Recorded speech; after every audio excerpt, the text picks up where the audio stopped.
Kanisa Jokopere koro dwaro ni sirikal ochiw chenro makare ni jopuonjre madonje grade mar 9 kawuono ne chakruok mar tam mokwongo higani.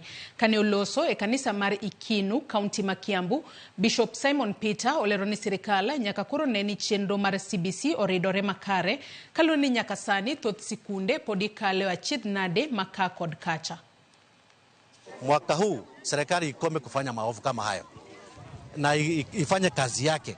Na kama wanachukua kodi, kama wanachukua taxes, wafanye kazi na Wanakenya hawatapiga kelele kwa sababu wanaona kazi ambayo inafanywa, hata hizi pesa wanakatwa. Lakini si kukata pesa, lakini ufisadi ndio tunaona zaidi. Kodi zisirudishwe juu ni dhuluma ya wananchi na kudhulumu wenye wanataka kutetea haki za wananchi. So ningeomba hizo vikudi zikataliwe na zikataliwe kabisa, ili nchi yetu juu ni nchi huru tuendelee na serikali iendelee kusikia sauti ya wananchi. Nyakora Mugia Juangi kanye madwani wadhigo de yueyo mokwongo iweche wa manyien mag migago megda chwalo pachi kata